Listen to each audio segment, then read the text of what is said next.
Hello, कैसे हैं आप सभी। स्वागत है आप सभी का एमआरएस एकेडमी में। तो आइए, हम संविधान पर डिस्कशन कर रहे थे। पहली क्लास में हमने पहले संविधान का इंट्रोडक्शन देखा कि संविधान में हमें क्या क्या पढ़ना है। उसके बाद फिर हमने इंट्रोडक्शन में टॉपिक बताया कि कौन कौन से टॉपिक कैसे पढ़ने हैं। तो पहला टॉपिक प्रस्तावना था। उसके बाद संवैधानिक विकास या ऐतिहासिक, संविधान की ऐतिहासिक पृष्ठभूमि दूसरा टॉपिक। तो आज हम उसी पर डिस्कशन करेंगे, संविधान की ऐतिहासिक पृष्ठभूमि या संवैधानिक विकास। तो आइए देखते हैं क्या है संवैधानिक विकास। तो संवैधानिक विकास को दो चरणों में बांटा गया है। पहला, ईस्ट इंडिया कंपनी के अधीन शासन, दूसरा ब्रिटिश ताज के अधीन शासन।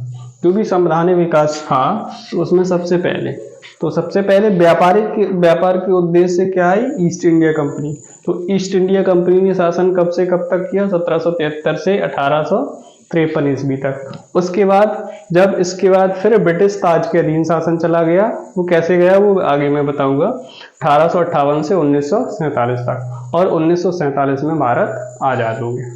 तो आप जो भी ये संवैधानिक ऐतिहासिक पृष्ठभूमि हुई है, उन्होंने समय समय पर, अंग्रेजों ने क्या किया, जो भी आते थे उन्होंने समय समय पर कुछ नियम और कानून लागू किए। उन्हीं नियम और कानून को क्रम से बताया गया। ऐसे सबसे पहले उन्होंने 1773 का रेगुलेटिंग एक्ट लाए। कौन सा? 1773 का रेगुलेटिंग एक्ट। तो 1773 का रेगुलेटिंग एक्ट। अब जो संवैधानिक विकास है, जो इतिहास है, उसमें हमें सारे अधिनियम नहीं पढ़ने हैं, हमें कुछ इंपॉर्टेंट, जैसे हमने यहाँ लगभग 11 अधिनियम लिखे हैं, वो ही पढ़ने हैं। इतने ही एग्जाम में आते हैं, ठीक है। और इन्हीं से अक्सर कर क्वेश्चन ज्यादातर। सबसे इंपॉर्टेंट इसमें कौन कौन से हैं मैं एक बार बता देता हूँ। एक तो ये हो गया, दूसरा ये हो गया, उसके बाद इससे भी कभी कभार तीसरा 1833-13 का। उसके बाद ये तीनों बहुत इंपॉर्टेंट है, इनमें से अक्सर कर ये सबसे ज्यादा इंपॉर्टेंट 1935 का। आधे से ज्यादा नियम इसी को, भारतीय संविधान में इसी को लघु संविधान भी कहा गया है, ठीक, 1935। तो अब हम देखते हैं कि हमें कौन कौन से एक्ट पढ़ने हैं। एक पढ़ना है 1773 का रेगुलेटिंग एक्ट, दूसरा पढ़ना है 1784 का ब्रिटिश इंडिया एक्ट, तीसरा पढ़ना है 1793 का चार्टर्ड एक्ट, उसके बाद 1813 का चार्टर्ड एक्ट, उसके बाद 1853 का चार्टर एक्ट, उसके बाद 1861 का चार्टर एक्ट। उसके बाद ये सारे इंपॉर्टेंट यहाँ से अधिनियम, भारत शासन नियम 1909, इसी को मार्ले मिंटो सुधार अधिनियम कहते हैं। इसी के बाद 1919 का भारत शासन नियम, इसी को मॉन्टेग्यू चैम्सफोर्ड सुधार के नाम से भी जाना है। उसके बाद 1935 का भारत शासन अधिनियम, और उसके बाद 1947 का भारतीय स्वतंत्रता अधिनियम। तो इतने अधिनियम पढ़ने हैं। तो आज की क्लास में हमने कुछ अधिनियम को डिस्कस किया है, बाकी अगली क्लास में डिस्कस कर लेंगे। तो देखते हैं कौन कौन से अधिनियम हैं, देखेंगे। तो पहला अधिनियम क्या है, 1773 का रेगुलेटिंग एक्ट। तो 1773 का रेगुलेटिंग एक्ट आया, तो इसमें क्या क्या प्रावधान थे। बहुत सारे प्रावधान हैं, लेकिन हमें सारे पढ़ने नहीं, हमें जो इम्पोर्टेंट ज्यादातर एग्जाम में अभी तक पूछे जाते रहे उनको पढ़ना है। तो दो इम्पोर्टेंट हमने यहाँ पर बताए हैं। पहला, बंगाल के गवर्नर जनरल को भारत का गवर्नर जनरल बना दिया गया। जब 1773 का रेगुलेटिंग एक्ट आया तो उस समय अंग्रेज बंगाल में शासन कर रहे थे। कहाँ पर? बंगाल में। और बंगाल के साथ साथ बंबई और मद्रास पर भी। तो बंगाल के गवर्नर जनरल को बंगाल का गवर्नर, पहले ये बंगाल का गवर्नर जनरल होता था, तो इसको 1773 के रेगुलेटिंग एक्ट को क्या बना दिया, बंगाल के गवर्नर जनरल। और इस एक्ट के तहत पहला गवर्नर जनरल बनने वाला कौन व्यक्ति था, वॉरेन हेस्टिंग। कौन था? Warren Hasting. उसके बाद दूसरा, इसी 1773 के रेगुलेटिंग एक्ट के तहत ही कलकत्ता में एक सुप्रीम कोर्ट की स्थापना की गई 1774 में, जिसमें एक मुख्य न्यायाधीश और 3 अन्य न्यायाधीश। तो बताएंगे किस किस को पता है कि एक मुख्य न्यायाधीश और 3 अन्य न्यायाधीश कौन थे। किसी को पता होगा तो कमेंट करके बताएंगे, अगर नहीं पता है तो मैं अभी आगे बताऊंगा, ठीक है। उसके बाद ये तो था 1773 का रेगुलेटिंग, इसमें सिर्फ इतनी ही चीजें याद रखनी। उसके बाद आ गया 1784 का पिट्स इंडिया। तो 1773 का जो भी रेगुलेटिंग एक्ट था उसमें कुछ कमियां थी, उनको सुधारने के लिए 1784 का पिट्स इंडिया एक्ट आया। 1784 का पिट्स इंडिया एक्ट, तो इसको जो 1773 में जो कमियां थी उनको सुधारने के लिए पिट्स इंडिया एक्ट 1784। इसमें क्या क्या ये लिखा हुआ है मैंने, 1773 की कमियों को दूर करने के लिए। इसके बाद इसमें क्या क्या क्या प्रावधान थे। पहला प्रावधान था कंपनी की व्यापारिक व राजनीतिक मामलों को पृथक कर दिया गया।